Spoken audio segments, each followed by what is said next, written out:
अस्सलाम वालेकुम। मैं डॉक्टर फयाज़। आज हम बताने वाले हैं बीपीएच के बारे में। बीपीएच क्या है और क्या होता है, कब होता है, क्यों होता है।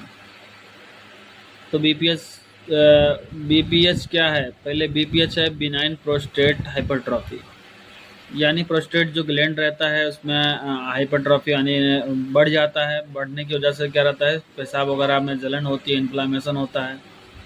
बर्निंग मैचुरेशन होता है, पेशाब बराबर क्लियर से पास नहीं होता है। डिस्टर्ब स्लीप रहता है, बार बार पेशाब जैसा लगता है लेकिन पेशाब हो नहीं पाता, पूरा पेशाब क्लियर नहीं हो पाता। पूरा पेशाब क्लियर ना होने की वजह से इन्फ्लामेशन हो जाता है।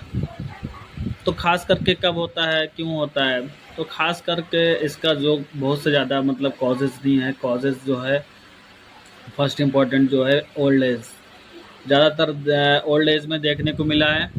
और सेकंड इम्पॉर्टेंट जो है, जैसे कोई भी कैथेटर लगाता है और गलत लगा दिया, उसके बाद खींच लिया तो उसमें इन्फ्लामेशन हो जाता है, तो उसकी वजह से होता है। और तीसरा जो है, कभी भी ये क्या रहता है, ओल्ड एज में क्या रहता है, टेस्टोस्टेरोन लेवल बहुत ज़्यादा कम होने की वजह से भी हो जाता है। तो इसका इलाज क्या है। तो इसका इलाज है पैराजोपिल बोल के एक टेबलेट आता है। पैराजोपिल टेबलेट एक आता है, तो 2.5 mg का आता है, तो 2 वीक तक देंगे।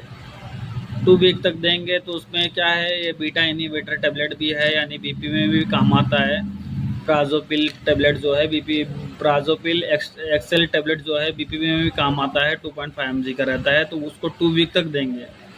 तो बीटा इनहिबिटर रहता है, तो उसको क्या क्या क्या रहता है, उसमें ब्लड का वेसल जो रहता है, ब्लड वेसल से यानी ब्लड का फ्लो रहता है, उसको कम करने की वजह से रिलैक्सेशन हो जाता है। रिलैक्सेशन से थोड़ा ईजिली यूरिन वगैरह पास हो जाता है।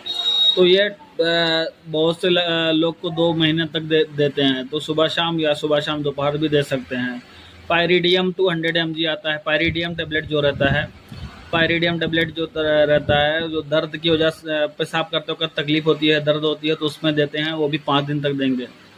दूसरा जो है एल्मॉक्स CB 625 यानी ऑगमेंटिन 625 भी दे सकते हैं सुबह शाम 5 दिन तक। और जीरोडोल एस्पास भी दे सकते हैं सुबह शाम खाना खाने के बाद। और रेबी DSR OD सुबह खाना खाने से पहले दे सकते हैं। तीसरा क्या है, कभी कभी इंजेक्शन भी लगा सकते हैं। मोनोसेपोनग्राम जो है BD सुबह शाम 5 दिन तक दे सकते हैं।